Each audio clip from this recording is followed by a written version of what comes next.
Boa noite, gostaria de agradecer a presença de todos. Hoje temos aqui, nessa noite, inclusive, a presença do Bruno Assani, que é o diretor aqui da Unidos, que nos honra com a sua participação aqui. E agradecer o Horácio, que aceitou o convite de participar desse ciclo de palestra, quinta da nossa série, que se estende ainda até dezembro, mais 2 palestras em novembro e em dezembro. Hoje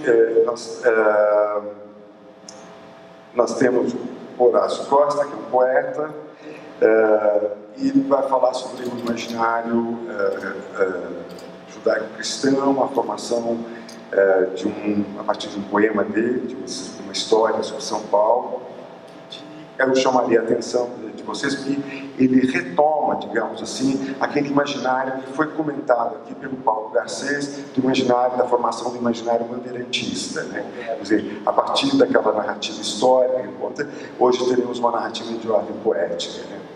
Horácio Costa é poeta, crítico, tradutor, formado pela Faculdade de Arquitetura e Urbanismo da USP e doutor pela Universidade de Yale, nos Estados Unidos.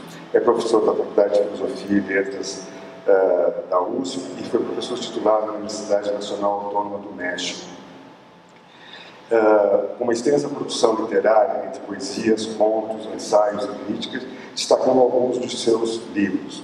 28 poemas e 6 contos, de 1981, que é seu livro de estreia, Satori, de 89, o livro das Fractas, de 1990, o livro dos Fractas, de 1990, The Very Short Stories, de 1991, O Menino Travesseiro, que é o objeto desta noite, de 94, Fracta, uma antologia poética de 2004, organizada pelo Haroldo de Campos, Paulistana e Homeróticas, de 1907, Ravenalas, de 2008, Bernini, de 2013, que recebeu o prêmio Jabuti, de 2014, e o recém-lançado A Hora e a Vez, de Cândido. Publicou ainda Mar Aberto, Literatura Brasileira e Portuguesa e Hispano-Americana. Seus livros estão traduzidos para diversos idiomas e Horácio Costa traduziu para o português poetas como Otávio Paz, Elizabeth Bishop, César Valerro, Blanca Varela e José Gorostiza, entre outros. Por favor, vamos dar as boas-vindas ao Horácio Costa.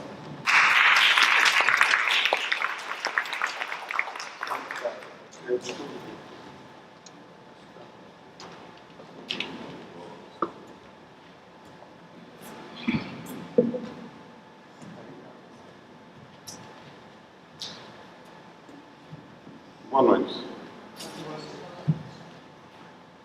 Obrigado, Ivo, pelo convite. Obrigado a vocês por sua presença. Nesse belo edifício, é a primeira vez que eu venho aqui. Estou muito bem impressionado pelo espaço. Como o Ivo acaba de recordar, minha primeira paixão na vida foi a arquitetura. Eu não segui porque uma paixão maior obscureceu essa primeira paixão, que é a poesia. E desde então eu escrevo, nunca arquitetei e, entretanto, vivo como professor de literatura, certo? Que é o que fazem os poetas normalmente.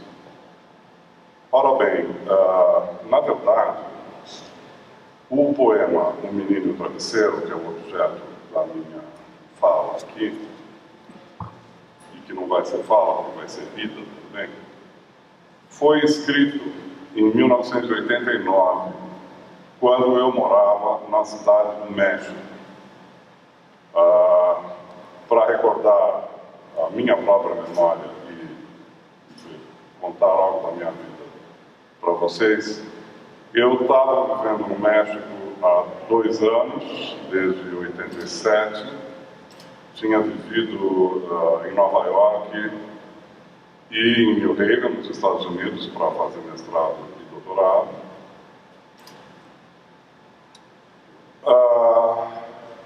Que mais? São Paulo sempre foi para mim um objeto de exploração e, de novo, usar a palavra que eu já usei 2 vezes, pela 3ª vez, paixão.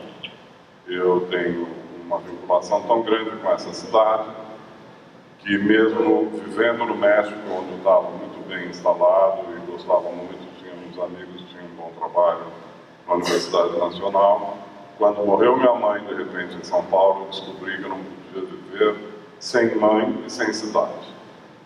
Então, eu voltei para a cidade, porque a cidade de São Paulo faz as vezes da minha mãe. Eu me sinto acolhido nessa mãe difícil que é essa cidade de 20 milhões de habitantes.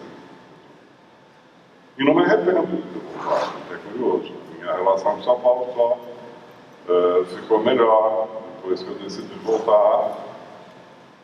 Na verdade, depois de 20 anos de permanência no exterior. Tá? Portanto, estava lá e eu sempre fui adepto da massagem. Receber massagem, não de fazer massagem.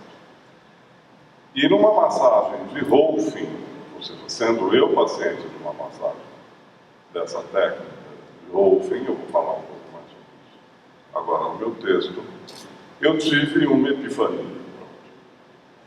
E eu tratei de escrever em poesia essa epifania que veio do meu corpo.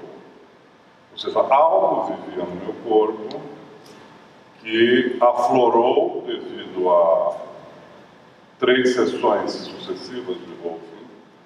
Eu tinha tido um problema de coluna, não sei lá o quê. Fui parar nesse massagista, me fez 3 massagens.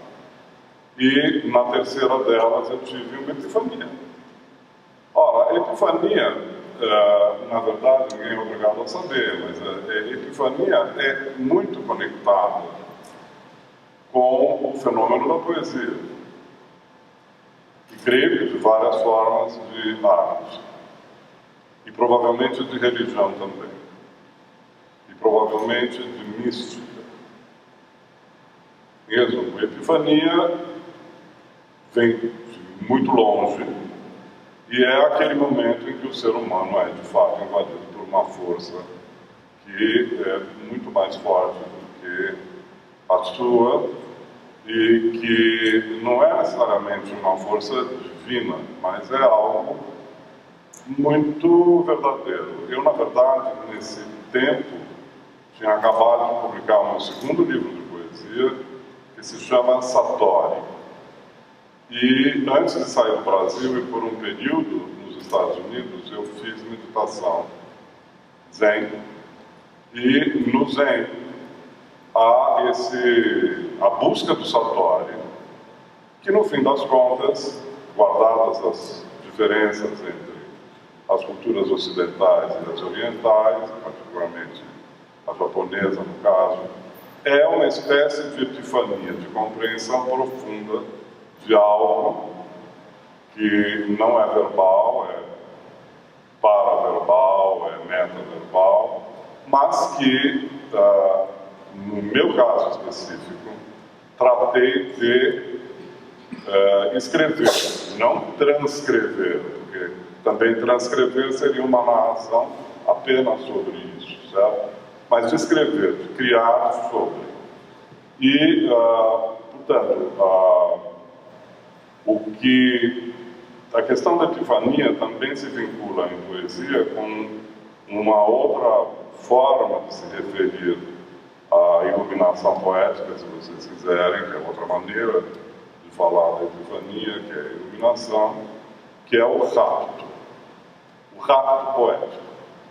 Ora, isso vem de tão longe que é justamente devido à capacidade dos poetas de terem raptos que os individualiza no corpo da sociedade, que Platão, na República, expulsa os poetas da sociedade, da polis, para fora da polis, porque esses seres são perigosos. Porque, por exemplo, os atores representam e podem, inclusive, representar raptos. Entretanto, os poetas vivem os raptos, eles não representam. Essa diferença, então, indo, portanto, nesse caminho platônico, Platão recomenda a expulsão dos poetas, que são perigosos para a sociedade, porque porque dado esse rapto virar uma coisa coletiva, e daí como é que a ordem na polis vai se manter se ela foi rompida por dentro, né? Não rompida por uma norma, mas por um indivíduo que não vive de acordo com as normas da polis, da sociedade. Então nós temos várias maneiras de se referir a isso, está tudo mais ou menos interligado em relação ao poema que eu vou ler, que é rapto, iluminação, epifania, satori, e de alguma maneira isso tudo estava escrito no meu corpo, o que é, para mim, foi interessante e é o objeto da minha, a bem dizer, da minha perscrutação no poema. Portanto, um poema não é um teorema e ele não tem comprovação. O poema, ele vive cada vez que ele é lido, certo? Um poema só existe em estado de leitura. Não há um poema para si, não é uma verdade matemática que não importa onde estiver, será sempre a mesma verdade, 2 mais 2 igual a 4, na Antártida, no Saara, na Noruega e na Guatemala, certo? Um poema vive em função de que um leitor o lê, ou o poeta o diz, né?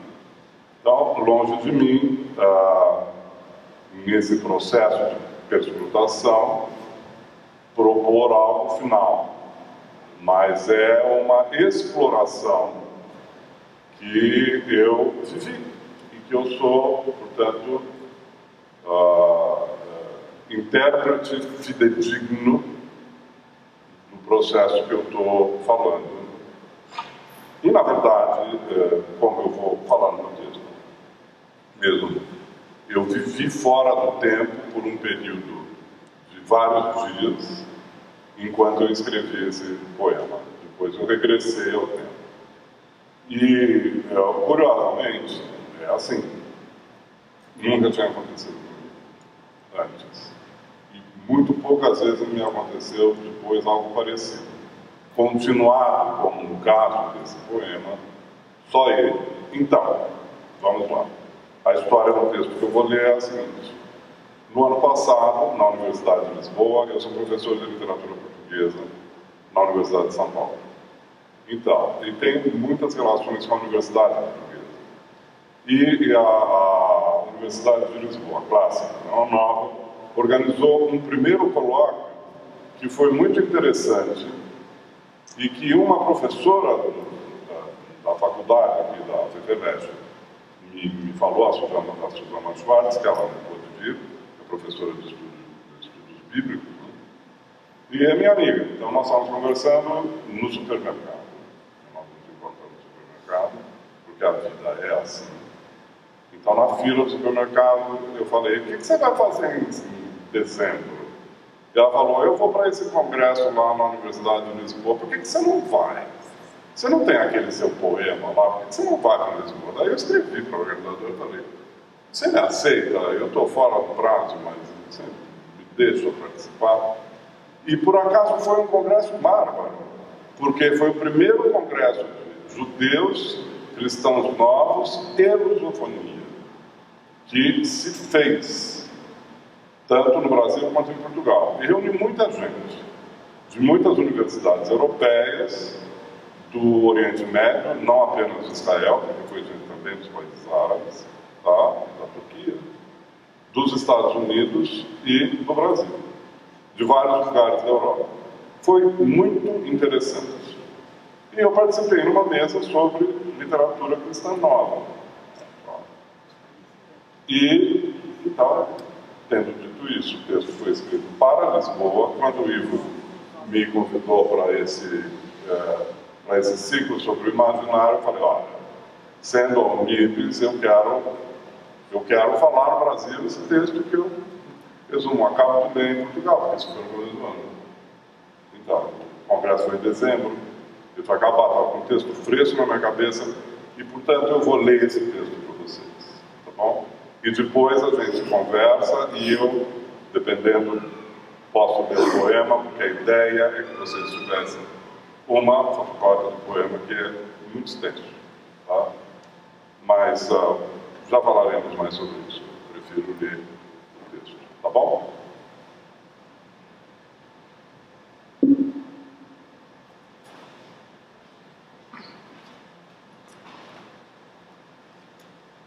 Eu vou chover um pouco no molhado, paciência.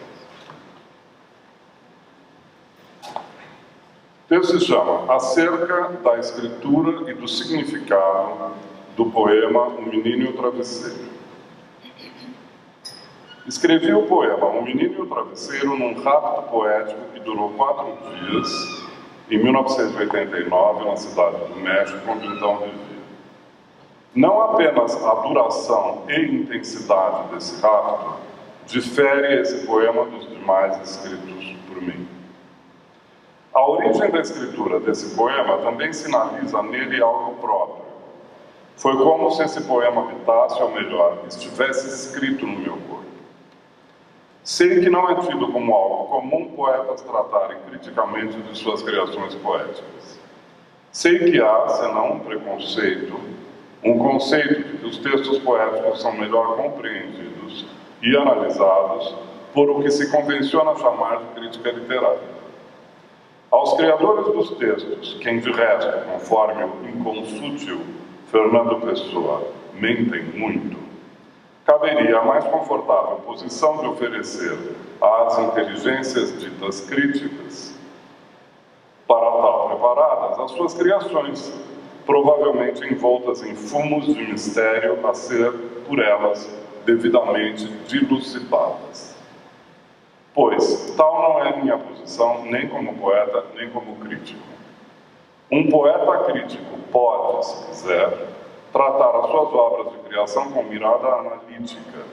É nesse sentido, e reclamando a autonomia crítica do criador, assim como todos os riscos que tal démarche implique, que me debruço agora sobre esse poema, passados 26 anos de sua escritura. O Menino e o Travesseiro é um poema narrativo longo, de 536 versos, que se centra na chegada à aldeia jesuítica de São Paulo de Piratininga de um antepassado meu, Bartolomeu Bueno, possivelmente em 1581. Nesse sentido, é um poema que lateralmente mergulha na história objetiva do Brasil meridional e de uma família particular que é a da minha mãe. Provavelmente, Bueno embarcou na frota comandada conjuntamente por Diego Flores Valdés e Pedro Sarmiento de Gamboa, este o primeiro a escrever uma história do Império Inca, que fora armada por Filipe II da Espanha. Sabe-se ser ele de origem andaluza, assim como tem-se notícia igualmente que em 1593 participa como oficial mecânico carpinteiro em uma sessão na Câmara de Piratininga. Sabe-se que se casou com uma portuguesa, filha de um capitão reinol, Maria Pires, de quem teve vasta progênie, e faz parte da história brasileira o fato de que seu filho, Amador Bueno, já um caudaloso proprietário de terras e índios, foi aclamado rei, entre aspas, de São Paulo, naquela que foi a primeira manifestação de autonomia política da colônia, em 1641, quando aos altos da Serra do Mar chega a notícia da restauração. Mais preocupado com a preservação de seu cabedal do que em arriscá-lo em uma guerra com os Bragança, refugia-se Amador no mosteiro de São Bento e, da janela central, afirma sua obediência à nova dinastia, conclamando aos que o aclamavam fazerem o mesmo, o que de fato sucedeu. Em poucas palavras, em 60 anos ou tal, tinham os Bueno chegado à grande preeminência na sociedade colonial. Bartolomeu e sua prole fizeram parte do ciclo dito bandeirista, cujo epicentro se deu em São Paulo, mas que teve processos similares no Rio de Janeiro, na Bahia e em Pernambuco, e que se caracterizou pelo apresamento de indígenas na busca de metais preciosos no interior da América do Sul.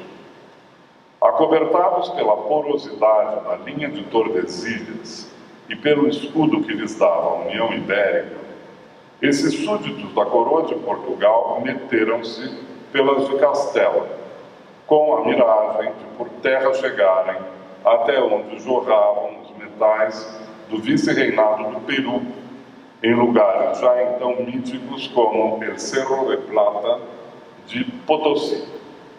Sem dúvida, contrabandearam muita prata, antes e depois de 1640.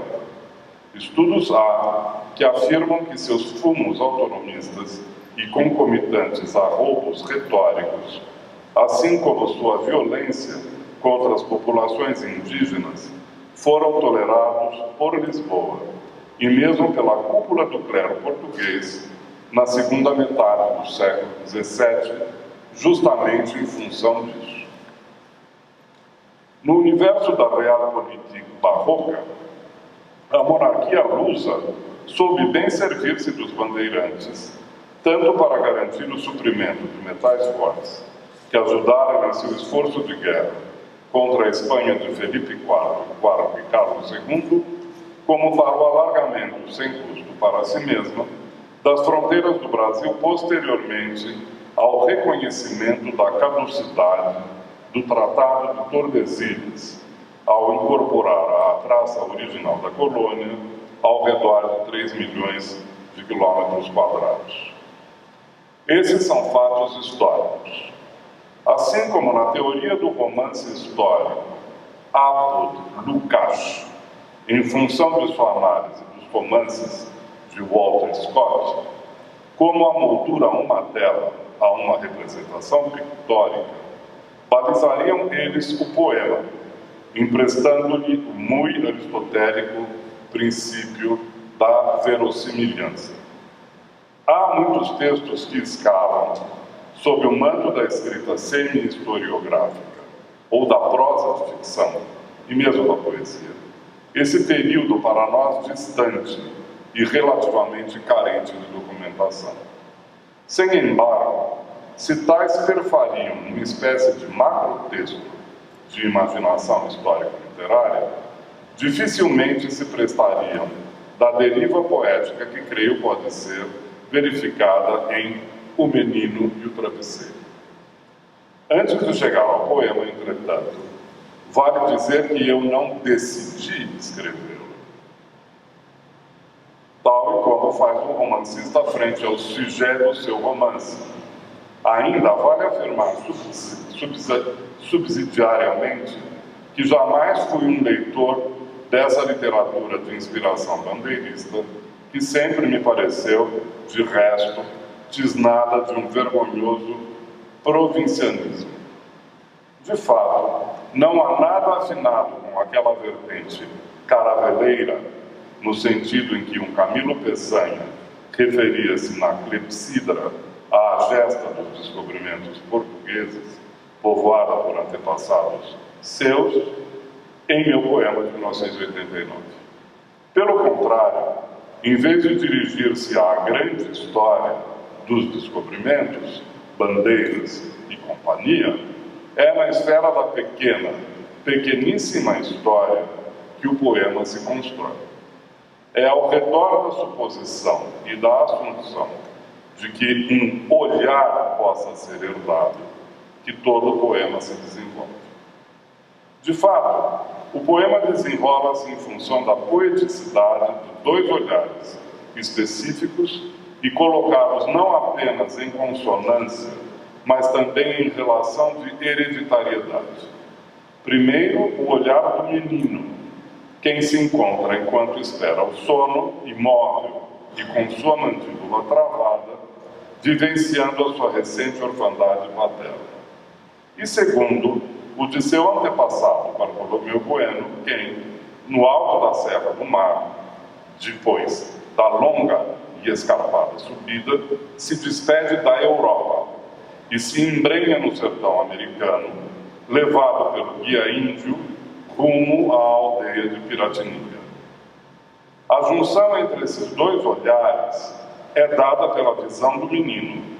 Na trama do tecido, dos bordados de linho, de seu travesseiro, que ele observa em silêncio, experimenta uma visão cujo alcance e significado desconhece e nem poderia saber, dado a sua tenra idade.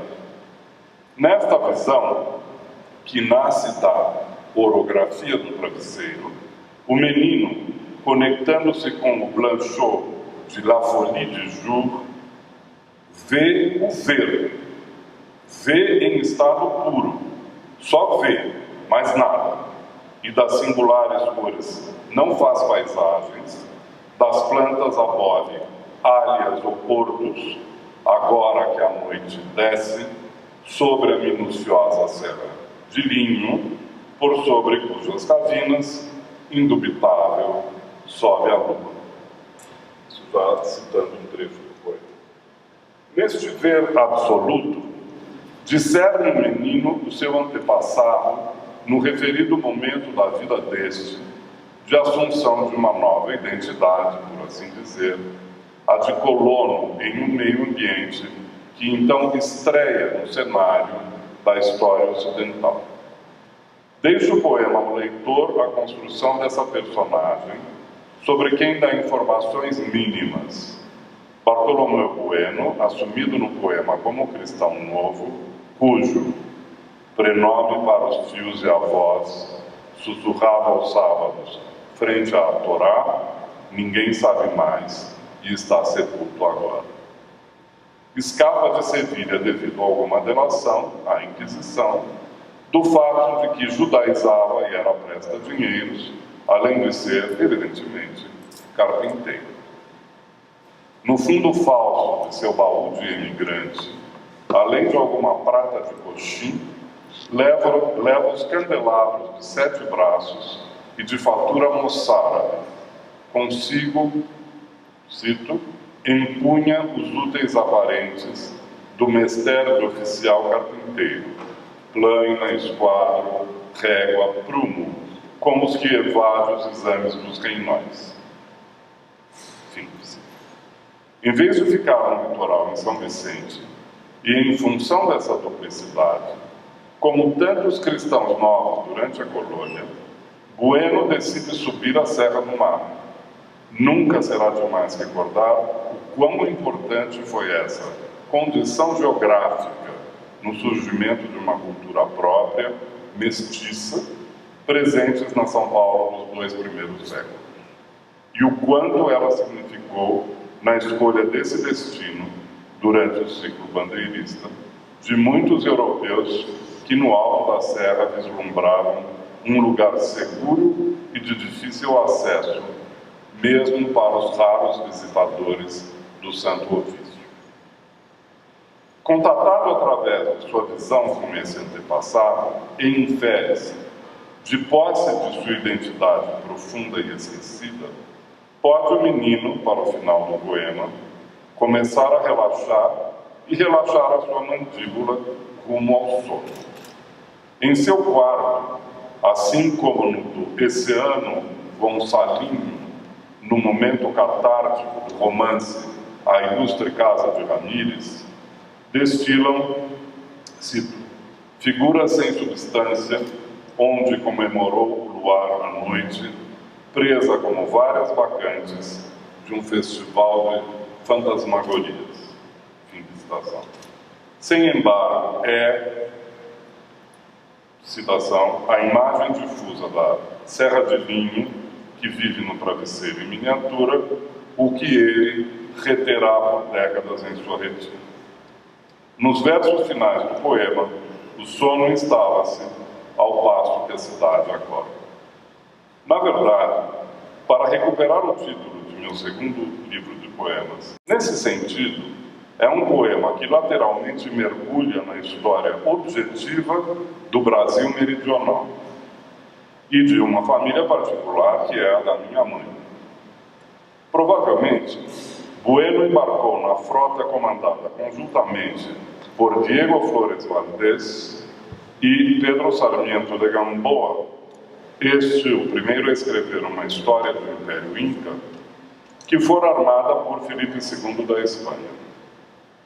Sabe-se ser ele de origem andaluza, assim como tem-se notícia igualmente que em 1593 participa como oficial mecânico carpinteiro em uma sessão na Câmara de Piratininga. Sabe-se que se casou com uma portuguesa, filha de um capitão reinol, Maria Pires, de quem teve vasta progênie, e faz parte da história brasileira o fato de que seu filho, Amador Bueno, já um caudaloso proprietário de terras e índios, foi aclamado rei, entre aspas, de São Paulo, naquela que foi a primeira manifestação de autonomia política da colônia, em 1641, quando aos altos da Serra do Mar chega a notícia da restauração. Mais preocupado com a preservação de seu cabedal do que em arriscá-lo em uma guerra com os Bragança, refugia-se Amador no mosteiro de São Bento e, da janela central, afirma sua obediência à nova dinastia, conclamando aos que o aclamavam fazerem o mesmo, o que de fato sucedeu. Em poucas palavras, em 60 anos ou tal, tinham os Bueno chegado a grande preeminência na sociedade colonial. Bartolomeu e sua prole fizeram parte do ciclo dito bandeirista, cujo epicentro se deu em São Paulo, mas que teve processos similares no Rio de Janeiro, na Bahia e em Pernambuco, e que se caracterizou pelo apresamento de indígenas na busca de metais preciosos no interior da América do Sul. Acobertados pela porosidade da linha de Tordesilhas e pelo escudo que lhes dava a União Ibérica, esses súditos da coroa de Portugal meteram-se pelas de Castela, com a miragem de por terra chegarem até onde jorravam os metais do vice-reinado do Peru, em lugares já então míticos como el Cerro de Plata de Potosí. Sem dúvida, contrabandearam muita prata, antes e depois de 1640. Estudos há que afirmam que seus fumos autonomistas e concomitantes a roubos retóricos, assim como sua violência contra as populações indígenas, foram tolerados por Lisboa e mesmo pela cúpula do clero português na segunda metade do século XVII, justamente em função disso. No universo da realpolitik barroca, a monarquia lusa soube bem servir-se dos bandeirantes, tanto para garantir o suprimento de metais fortes, que ajudaram em seu esforço de guerra contra a Espanha de Felipe IV e Carlos II, como para o alargamento sem custo para si mesma das fronteiras do Brasil posteriormente ao reconhecimento da caducidade do Tratado de Tordesilhas, ao incorporar a traça original da colônia ao redor de 3 milhões de quilômetros quadrados. Esses são fatos históricos. Assim como na teoria do romance histórico, Apod Lukács, em função de sua análise dos romances de Walter Scott, como a moldura a uma tela a uma representação pictórica, balizariam eles o poema, emprestando-lhe o muito aristotélico princípio da verossimilhança. Há muitos textos que escalam sob o manto da escrita semi-historiográfica ou da prosa de ficção, e mesmo da poesia, esse período para nós distante e relativamente carente de documentação. Sem embargo, se tais perfariam uma espécie de macrotexto de imaginação histórico-literária, dificilmente se prestariam da deriva poética que creio pode ser verificada em O Menino e o Travesseiro. Antes de chegar ao poema, entretanto, vale dizer que eu não decidi escrevê-lo, modo faz o romancista frente ao sujet do seu romance. Ainda vale afirmar subsidiariamente que jamais fui um leitor dessa literatura de inspiração bandeirista, que sempre me pareceu, de resto, tisnada de um vergonhoso provincianismo. De fato, não há nada afinado com aquela vertente caraveleira, no sentido em que um Camilo Peçanha referia-se na Clepsidra à gesta dos descobrimentos portugueses, povoada por antepassados seus, em meu poema de 1989. Pelo contrário, em vez de dirigir-se à grande história dos descobrimentos, bandeiras e companhia, é na esfera da pequeníssima história que o poema se constrói. É ao redor da suposição e da assunção de que um olhar possa ser herdado que todo o poema se desenvolve. De fato, o poema desenrola-se em função da poeticidade de dois olhares específicos e colocados não apenas em consonância, mas também em relação de hereditariedade. Primeiro, o olhar do menino, quem se encontra enquanto espera o sono, imóvel e com sua mandíbula travada, vivenciando a sua recente orfandade materna.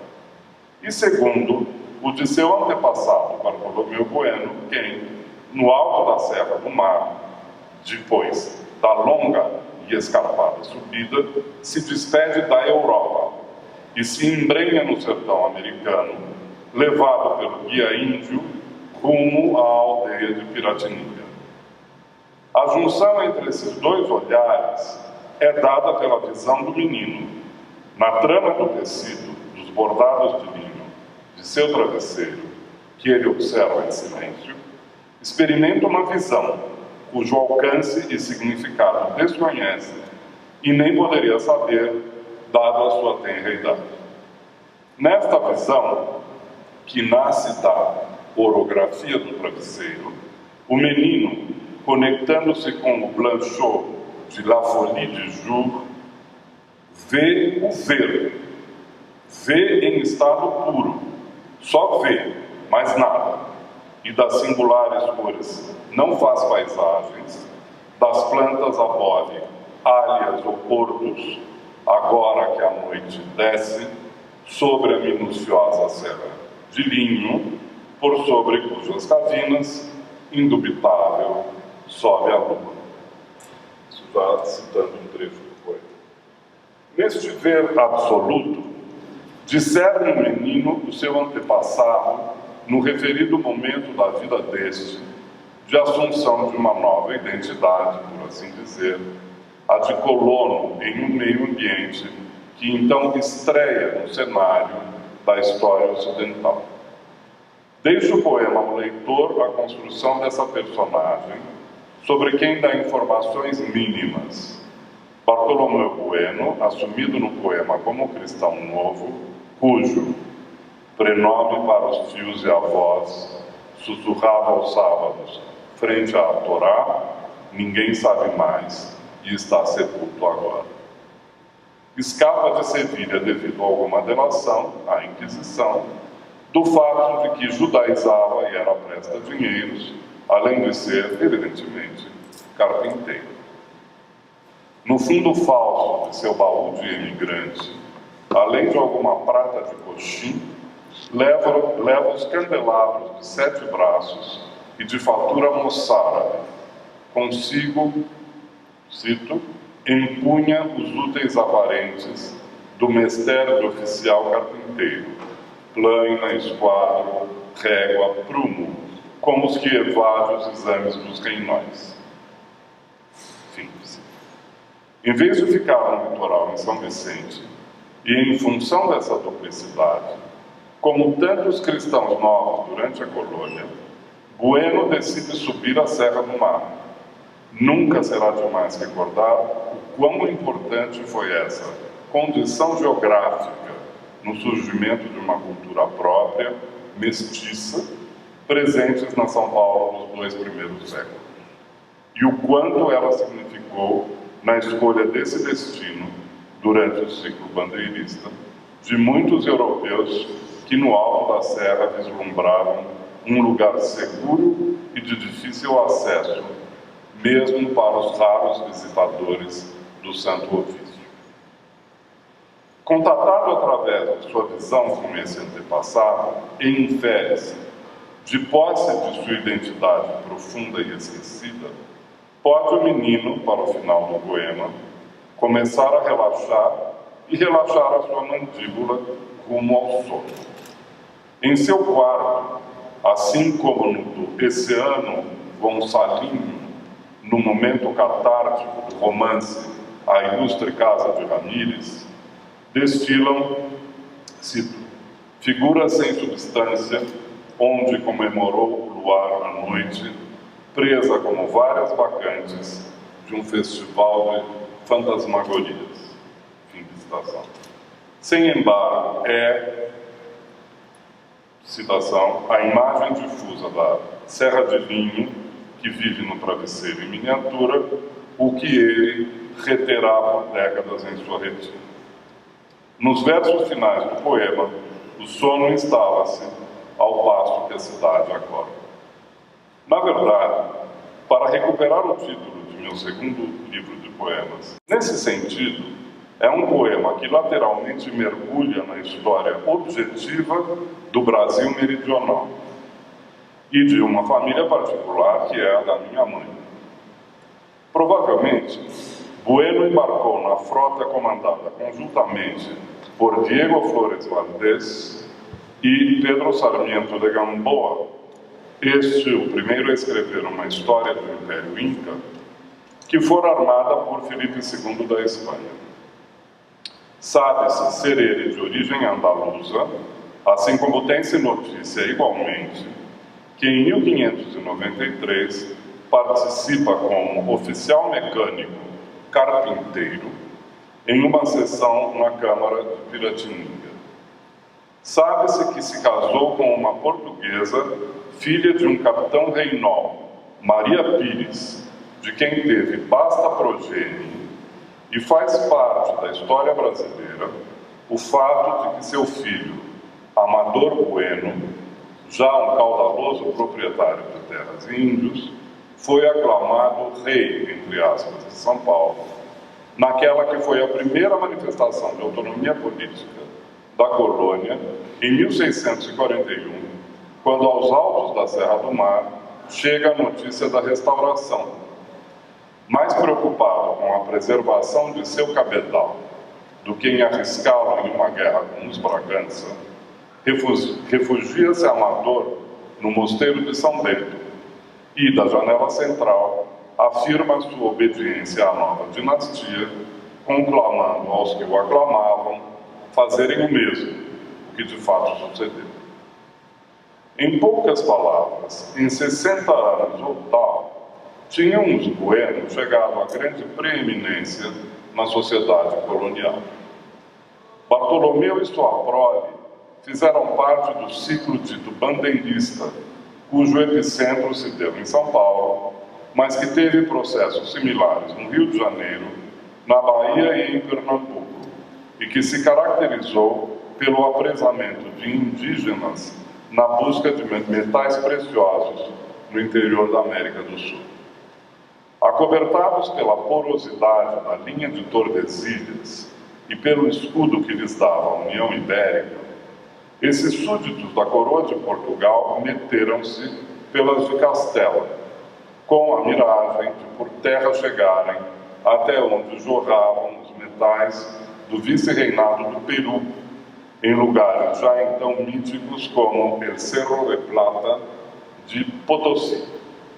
Sem dúvida, contrabandearam muita prata, antes e depois de 1640. Estudos há que afirmam que seus fumos autonomistas e concomitantes a roubos retóricos, assim como sua violência contra as populações indígenas, foram tolerados por Lisboa e mesmo pela cúpula do clero português na segunda metade do século XVII, justamente em função disso.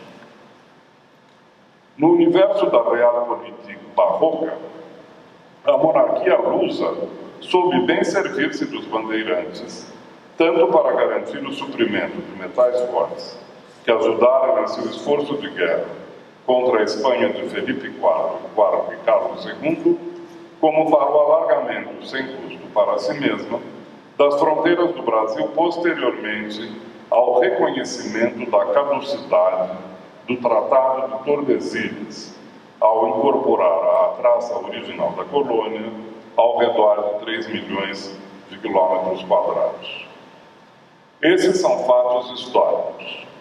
Assim como na teoria do romance histórico, Apod Lukács, em função de sua análise dos romances de Walter Scott, como a moldura a uma tela a uma representação pictórica, balizariam eles o poema, emprestando-lhe o muito aristotélico princípio da verossimilhança. Há muitos textos que escalam sob o manto da escrita semi-historiográfica ou da prosa de ficção, e mesmo da poesia, esse período para nós distante e relativamente carente de documentação. Sem embargo, se tais perfariam uma espécie de macrotexto de imaginação histórico-literária, dificilmente se prestariam da deriva poética que creio pode ser verificada em O Menino e o Travesseiro. Antes de chegar ao poema, entretanto, vale dizer que eu não decidi escrevê-lo, tal e como faz um romancista frente ao sujet do seu romance. Ainda vale afirmar subsidiariamente que jamais fui um leitor dessa literatura de inspiração bandeirista, que sempre me pareceu, de resto, tisnada de um vergonhoso provincianismo.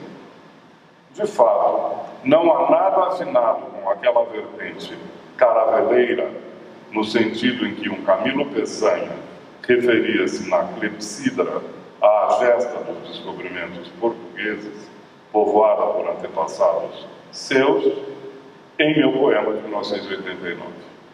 Pelo contrário, em vez de dirigir-se à grande história dos descobrimentos, bandeiras e companhia, é na esfera da pequeníssima história que o poema se constrói. É ao redor da suposição e da assunção de que um olhar possa ser herdado que todo o poema se desenvolve.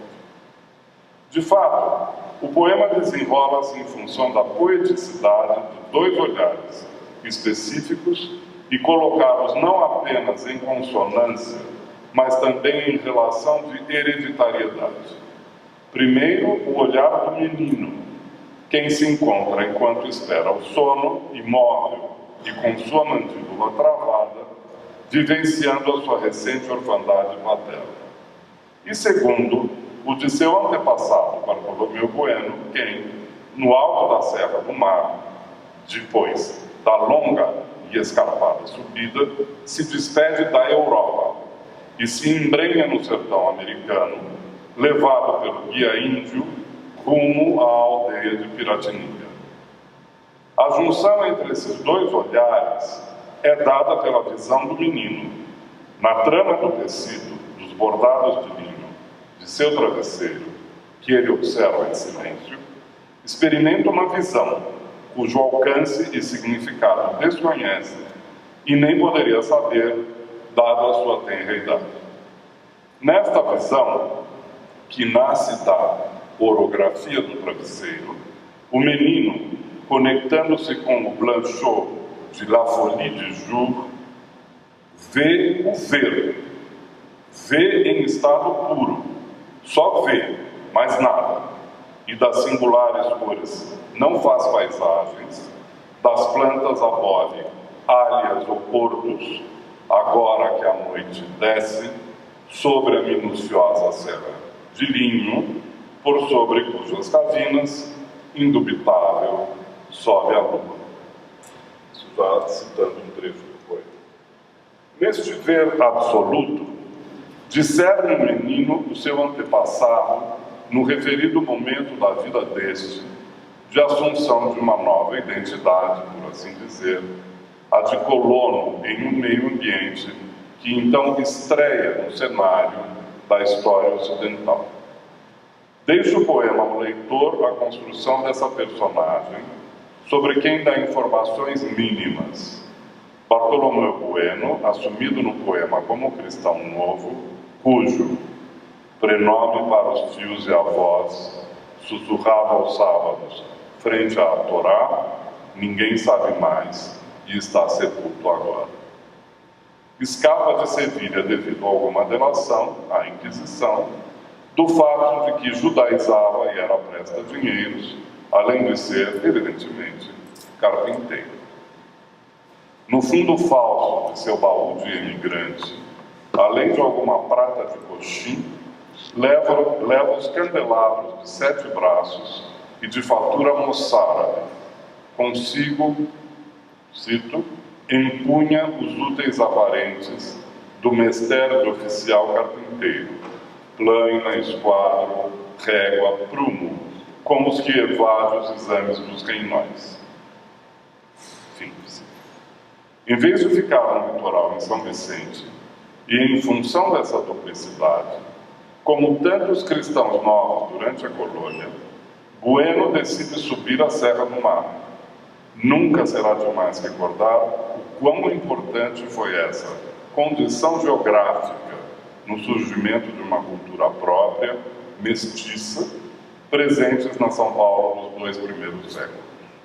E o quanto ela significou na escolha desse destino, durante o ciclo bandeirista, de muitos europeus que no alto da serra vislumbravam um lugar seguro e de difícil acesso, mesmo para os raros visitadores do Santo Ofício. Contatado através de sua visão com esse antepassado, e infere-se, de posse de sua identidade profunda e esquecida, pode o menino, para o final do poema, começar a relaxar e relaxar a sua mandíbula rumo ao sono. Em seu quarto, assim como no do Essiano Gonçalinho, no momento catártico do romance A Ilustre Casa de Ramírez, destilam, cito, figuras sem substância, onde comemorou o luar à noite, presa como várias bacantes de um festival de fantasmagorias. Fim de citação. Sem embargo, citação, a imagem difusa da Serra de Vinho, que vive no travesseiro em miniatura, o que ele reterá por décadas em sua retina. Nos versos finais do poema, o sono instala-se ao passo que a cidade acorda. Na verdade, para recuperar o título de meu segundo livro de poemas, ver o próprio ver nesse sentido, isto é, desafiar a invisibilidade, pode bem ser o selo dessa operação que implica em alto risco e não garante comunicação. Ainda assim, fica a pergunta: num universo em que fazem parte da hereditariedade tantos traços definidores do sujeito, não se poderiam herdar elementos imateriais? O poema intenta a resposta, lendo: cristal também pergaminho e hieroglífico olhar, estende sobre a paisagem que imanta o fio invisível que usam as parcas, trançado à lã, ao algodão, à linha como matéria de fiação para sustento de seus bordados. Viaja solitário pelo devir como fonte de dramatismo e sinal recôndito de identidade. Olhar na memória gravada, elo impalpável entre moléculas, na cadeia de proteínas e ácidos, presente e ausente entre passado e poema, transcende o tempo restrito que uma friável geração define. Por isso mesmo, não mítico é simbólico. Graças a este decidido olhar, o menino, sem o saber, é por completo americano. No alto da serra ficava um mundo, à frente se espalmava, perigoso ou hospitaleiro, um continente. Fim de cita. Se esse é o traço no qual identifico a operação poética basilar em Um Menino e o Travesseiro, cabe mencionar igualmente que a identificação de um cristão novo como origem de uma das mais prolíficas e, a seu tempo, importantes famílias do Brasil colônia, corresponde a um traço temático inovador no contexto da poesia brasileira atual. Terão sido a relativa tardança na introdução do componente cristão novo como um dos que conformaram a sociedade colonial no Brasil, campo de pesquisa, bem dizer, delimitado há pouco mais de 40 anos pela historiografia no quesito formação social do Brasil, bem como o referido viés provinciano da literatura de cariz encomiástico inspirado no ciclo bandeirista, alguns dos fatores que contribuíram para que esse traço específico não se tivesse ainda manifestado, segundo o nosso conhecimento, e meu conhecimento, em nossa poesia. Como bem viu José Saramago no prólogo à edição norte-americana do poema, que teve a bondade de me escrever, a figura de Bartolomeu Bueno trata de, cito Saramago, diluir num tempo medido em séculos a dor recente, a partir do que a memória do menino buscará no passado um outro pai, o pai longínquo, o pai antepassado, aquele cuja perda não é pena, mas sentido. Fim de citação. Evidentemente, se esse antepassado faz parte do meu repertório desde a infância, nunca, friso, jamais, houve nenhuma menção por parte de parentes, nem fiz nenhuma leitura, na infância ou juventude, relativa a uma possível e, a meu ver, provável origem cristã nova desse pai distante, do qual fala Saramago. Não sei de fato de onde me saiu no México essa em meu corpo. Como disse, O Menino e o Travesseiro foi escrito em um ritmo poético, persistente e de longa duração. A situação em que o poema aconteceu deve ser rememorada. Eu me encontrava em uma cama de massagem, sendo submetido à terceira sessão de Rolfing, técnica de massagem profunda inventada pela química Ida Rolf, que a partir do Instituto Esalen, na Califórnia, passou a ser aplicada por fisioterapeutas licenciados em todo o mundo. Impressionado pela minha falta de resistência aos movimentos, de resto dolorosos do Rolfing, em todo o corpo, o profissional voltou nessa ocasião a me dizer que em apenas uma zona eu reagia contra os seus intentos de desbloqueio energético de cinturões ou coraças físico-psíquicos, a mandíbula. O massagista se confessou surpreso. Normalmente, seus pacientes resistiam à sua manipulação desde a primeira sessão. Nunca tinha visto alguém que gritava de dor em uma zona normalmente anódina, como a parte baixa da face. Isto posto, voltei-me de lado sobre o travesseiro. Foi nesse momento que eu vi. Nas dobras do travesseiro, sobre a maca de massagem, naquela clínica da cidade do México, uma paisagem de minha infância, a Serra do Mar. Não pude ir. Voltei para casa e encetei a viagem da escritura de O Menino e o Travesseiro. Não pude ir à sessão consecutiva de Rolfing. O desbloqueio energético da mandíbula se dera e o poema fluía. Isto é o que me interessava. O comprometimento emocional, e importa frisar, físico, corporal, experimentado nesse processo, foi nada menos do que total. Invadido por uma massa de imagens e palavras que não controlava, não parei até haver febrilmente escrito o poema completo. Poucas correções foram feitas posteriormente a esta escrita, quase todas em função das traduções do poema ao espanhol e ao inglês, que se deram antes de sua primeira publicação em português. Experiência de êxtase, epifania continuada, satori, voo búdico, rapto espiritual, importaria de fato definir essa experiência tão profunda quanto a massagem que lhe deu asco? Em Lisboa, poucos anos depois, na primeira leitura pública que fiz do poema, em um ciclo auspiciado pelo Marquês de Fronteira, em seu palácio em Benfica, tratei de narrar à plateia formada basicamente por poetas portugueses a experiência de escritura de um menino e o travesseiro. Mário Cesarini, o poeta mago do surrealismo português, na primeira fila, a princípio riu muito da minha tratativa de cercar o fenômeno da escritura poética a partir de um depoimento pessoal. Particularmente, riu muito quando disse que o poema estava escrito em minha mandíbula, o que lhe pareceu um grande verso surrealista. Depois esperou o fim da sessão, levantou-se, veio ter comigo e me deu um beijo. Me disse em português: eu nunca beijei um poeta brasileiro, permita. Nada a respeito desse poema longo foi e segue sendo, digamos, frio, objetivo, facilmente relatável ou normal. Reconheço nele uma marca precisa, digamos, de minha exposição ao fenômeno poético. Talvez essa marca advenha de que nele a história, com a sua realidade, o seu rigor constitutivo, que é um dos sinais exteriores do conceito civilizacional do que é real, se tenha transformado em visão e grão de poesia.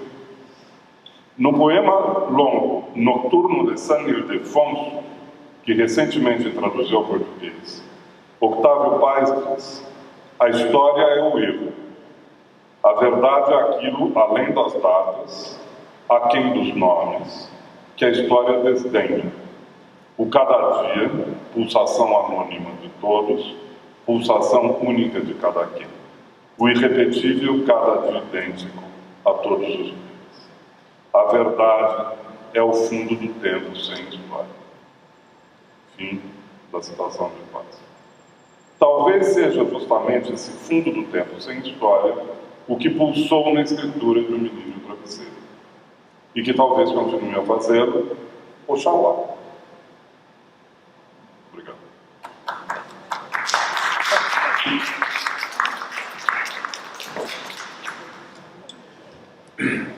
Obrigado, Anderson. Bom,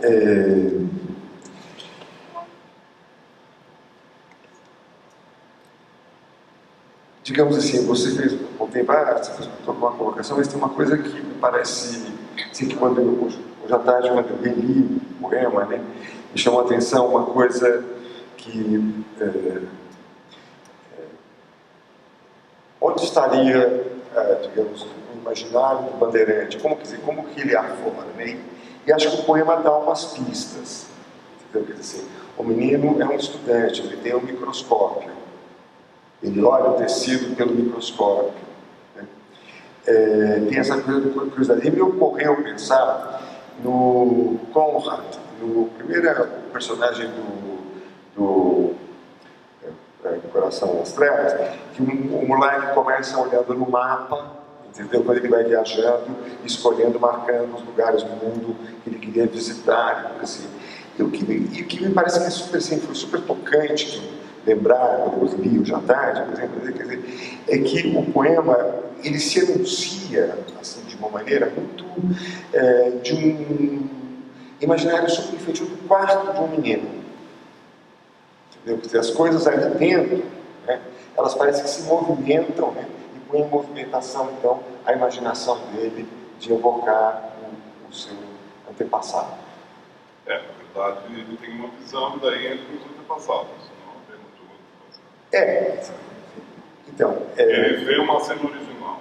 Então, você podia falar um pouco, porque disso que é parte de uma, digamos assim, como você entrou pelo poema, parece que o poema entra justamente por uma coisa extremamente, quase que não histórica, entendeu? Ele entra por essa coisa da imaginação.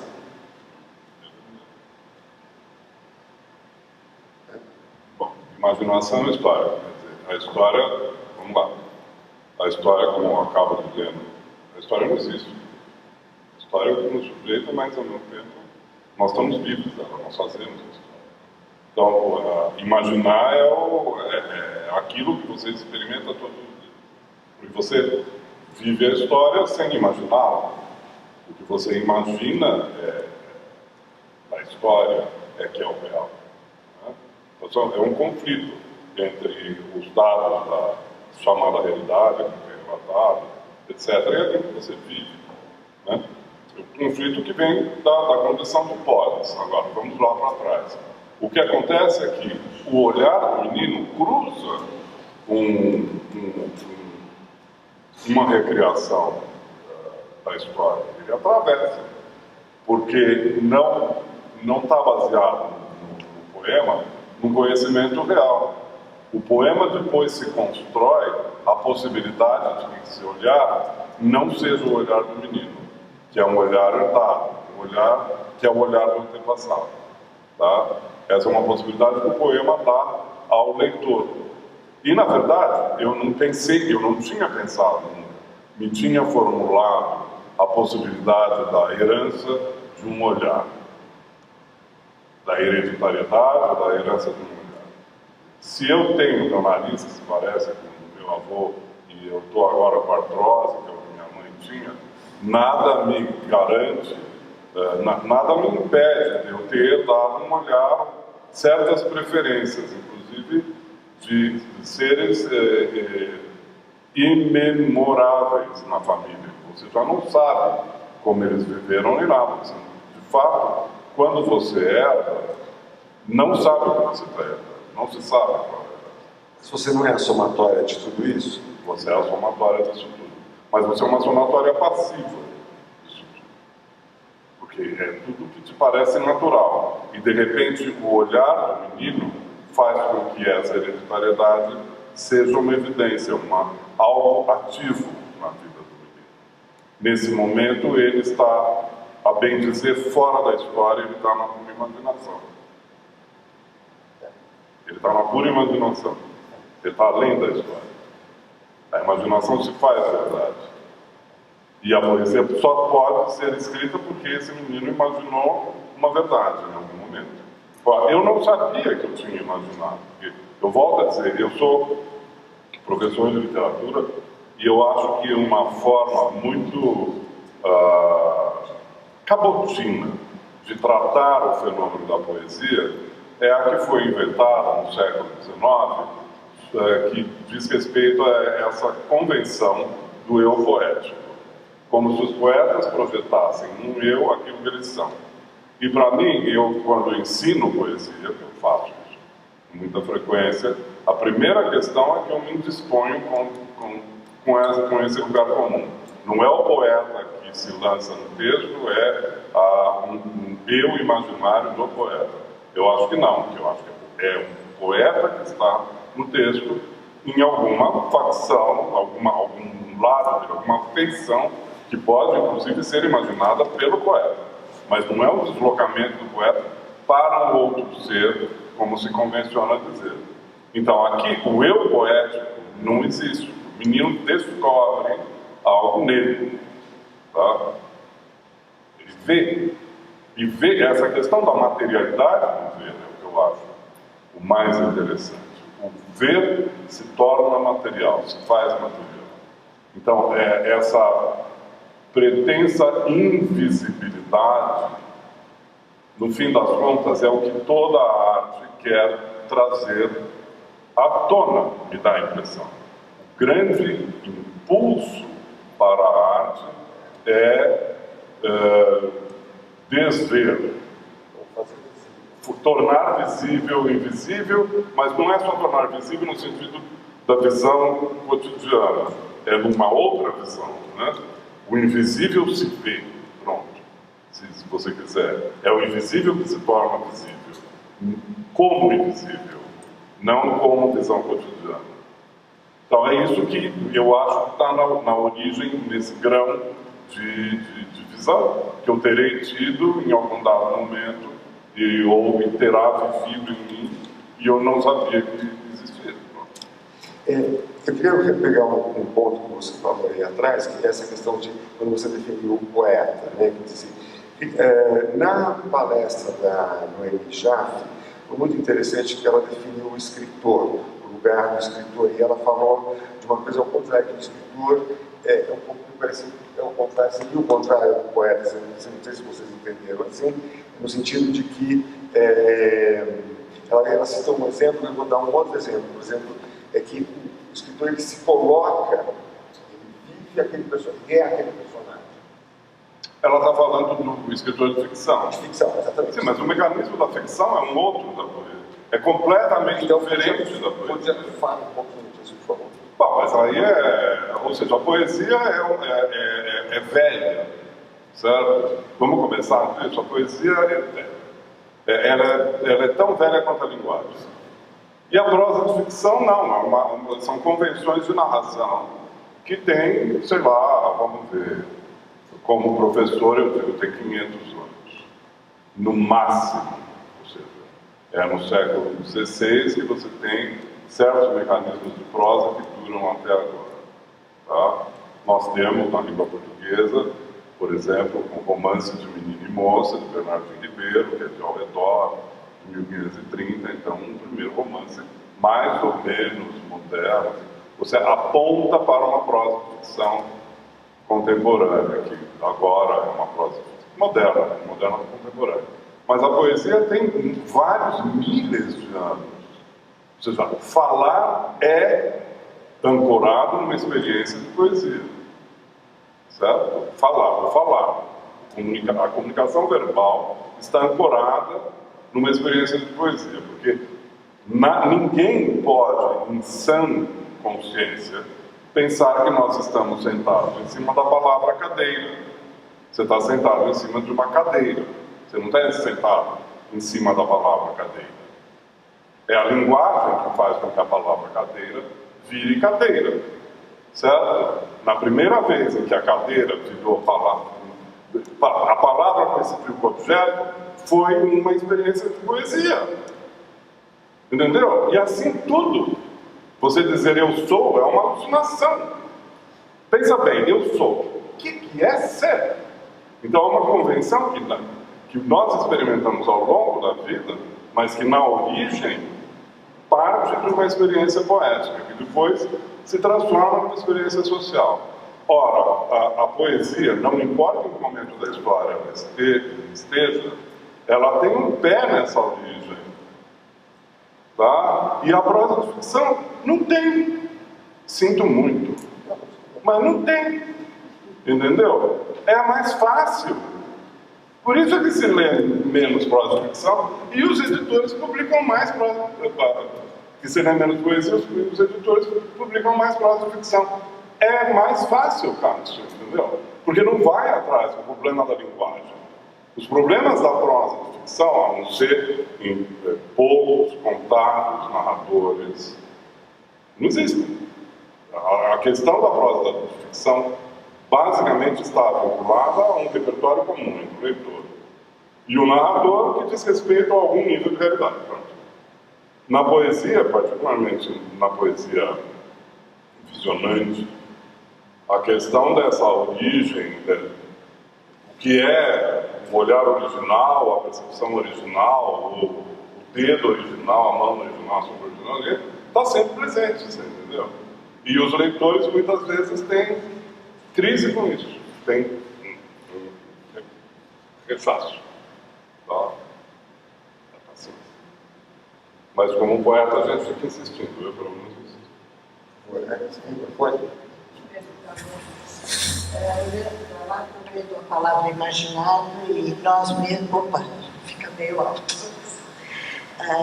Nós mesmos juntos já tivemos a ocasião de mexer com o patrimônio histórico e tal. E eu tenho grandes relatos biográficos, históricos, do meu avô, que morava na Itália, era enfim, judeu, italiano, mas que fez pesquisa genealógica e tal, e acabou dando na Espanha e em Portugal.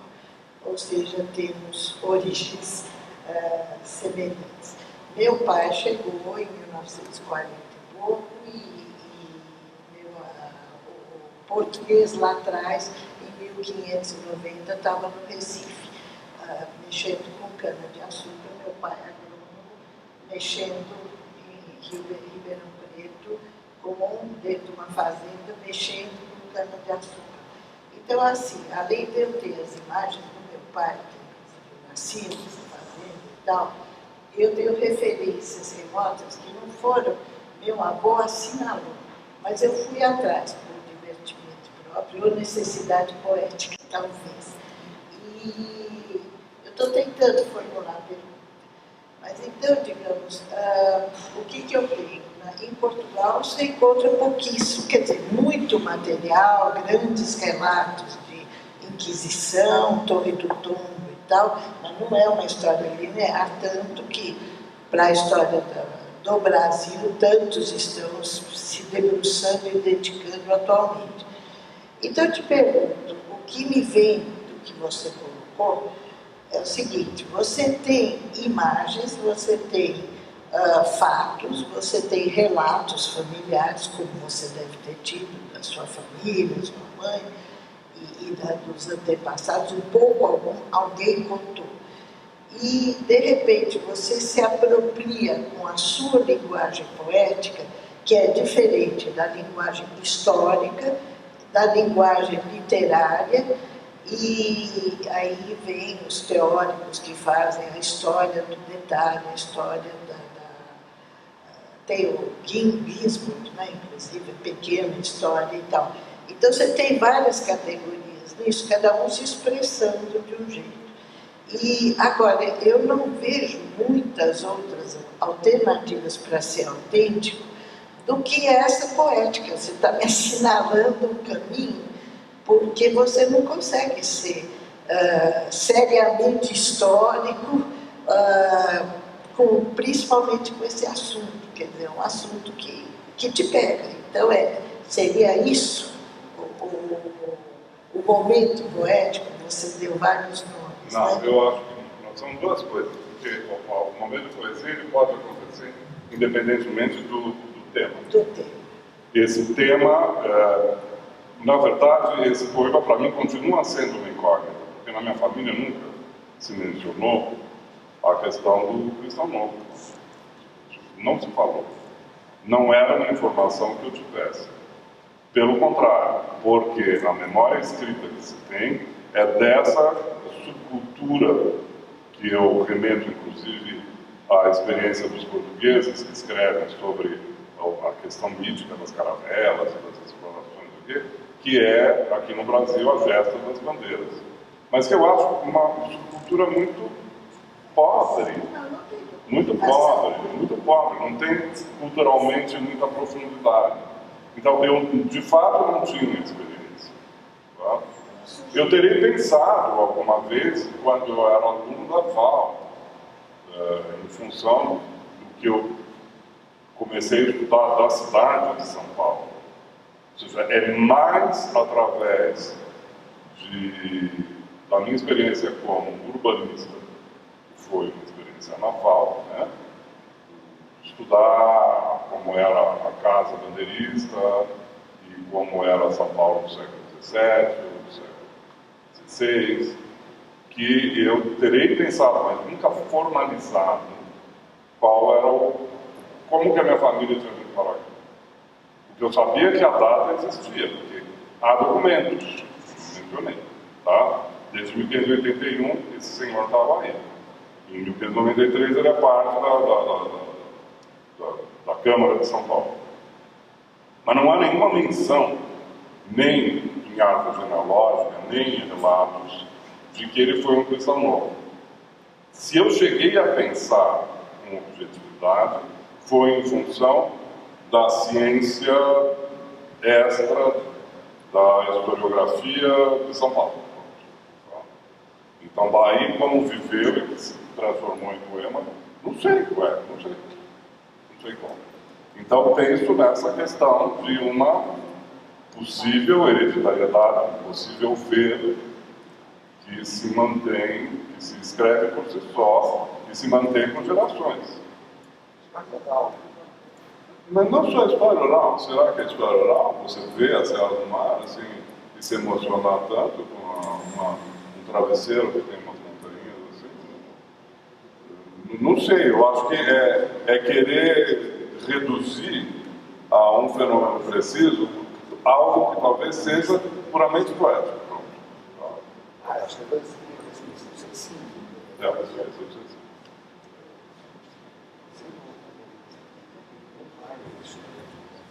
Um raio, quem sabe, mas eu acho que é bem da poesia. Tá? Sim. Por favor, dá para você ler Um pouco do um poema. pouco do poema? Tá. Ele tem a primeira edição, eu vou pegar a segunda edição, e essa primeira edição está muito esgotada. Essa não está, se alguém quiser comprar, encontra no sei lá, no mercado, não sei quanto, na estante. É uma edição muito bonita, porque, aliás, esse poema, deixa eu só, antes de ler, falar uma coisa. O que é curioso é que o poema todo é tão estranho na minha produção, porque eu escrevi em português na Cidade do México, certo? Mas daí, logo, o poema já tinha tradução para o inglês e para o espanhol, que tinha sido publicado em português, e a primeira edição foi de altíssimo luxo.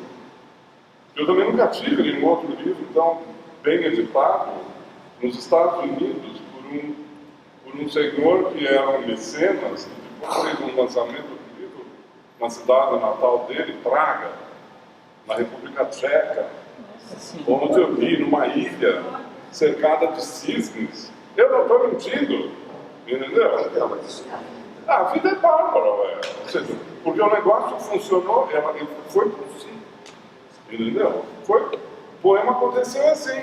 E continua sendo, porque eu estou aqui falando dele com vocês, ué. Entendeu? É mais um capítulo desse poema que eu, como falei no princípio, eu acho que ele nunca deixou de se escrever. Ele está aí perpetuamente, porque eu entendo que minha vida, na perpetuidade da minha vida, continua escrito, sendo escrito.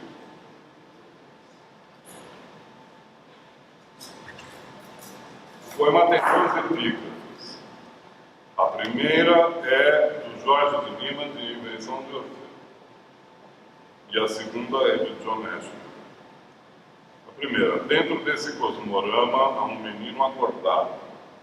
O resto projeta sombras, geometria, geometria.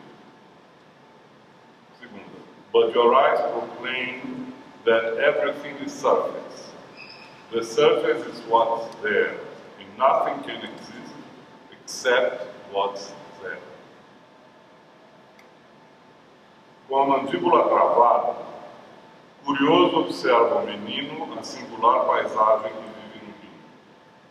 Flores e frutos a intervalos regulares, jardim estivo ou plantio arado na orografia do travesseiro, serão amoras, serão cerejas, ou rosas bravas e diminutas, cujos bordados delineiam um canto de triângulos imóveis.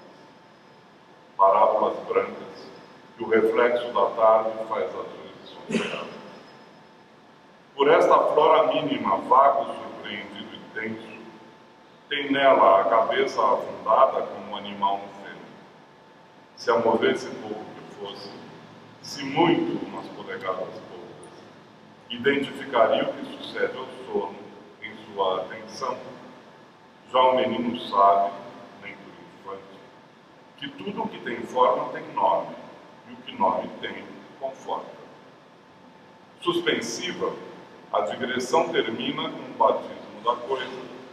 Forte antes da pergunta que suscita, rompe-se o encanto com a certeza inerte da narração.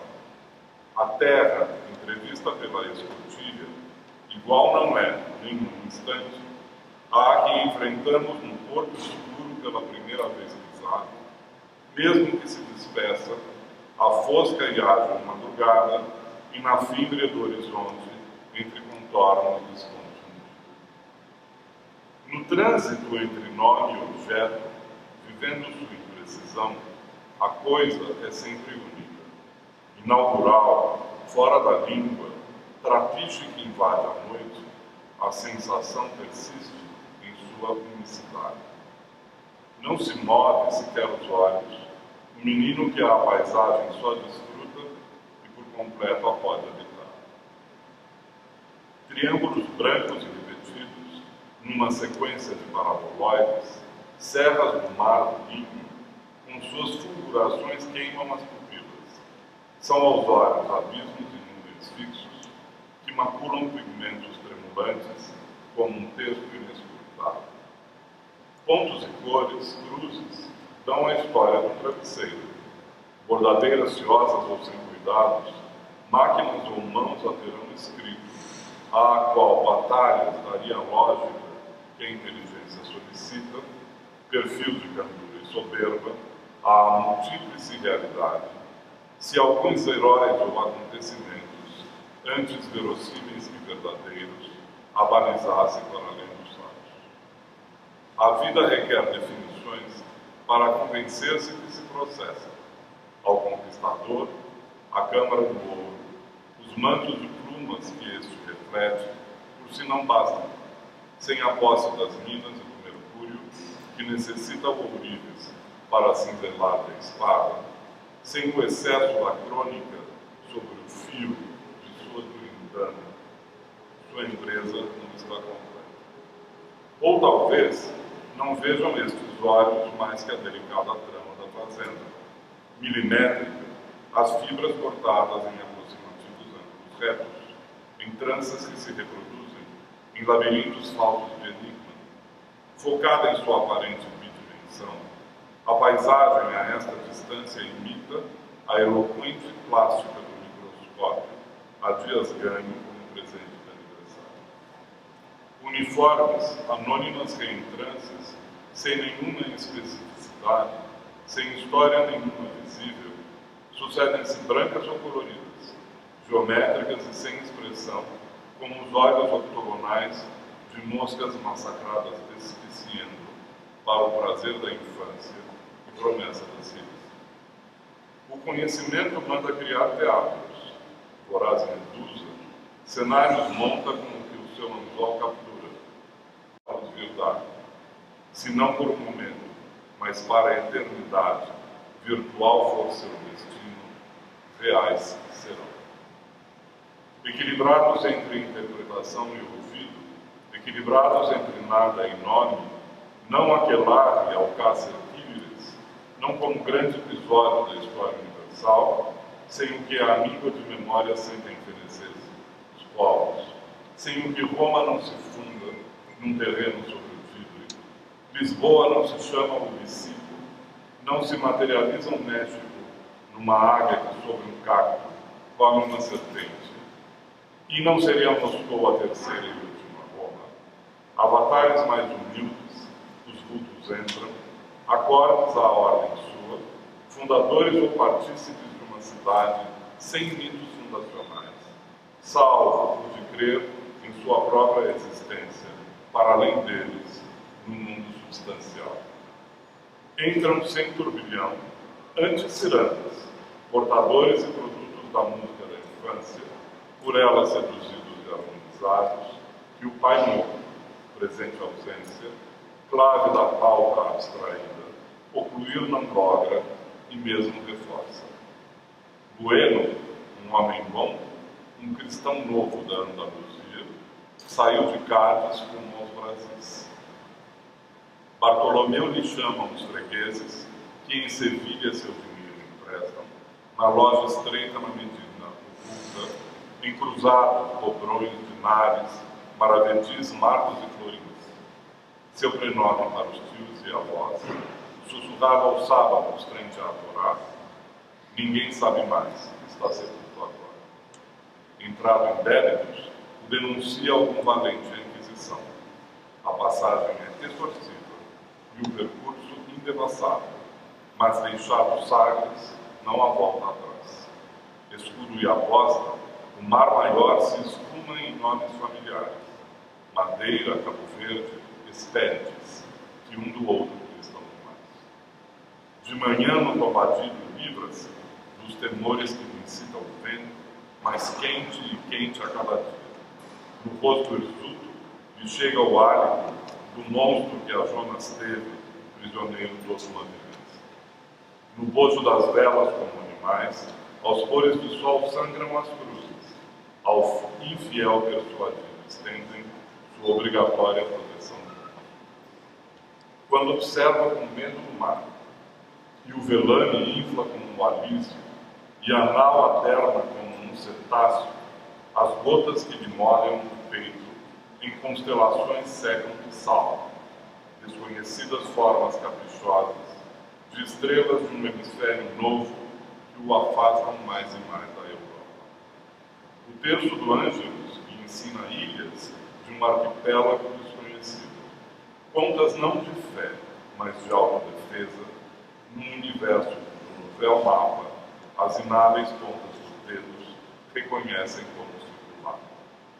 Em nossa infância da percepção, colamos sentidos como antefaces ao que não tem sentido.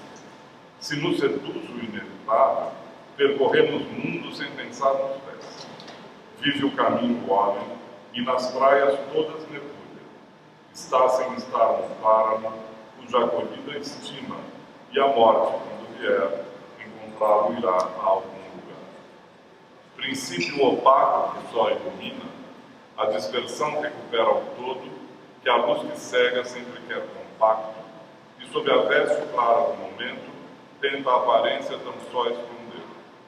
Viaja a matéria para o fim certeiro, e relativo com solo escasso, ficará no ar rarefeito, não de todo fim, mas esvaecente, o total do havido e o que pôde haver sido.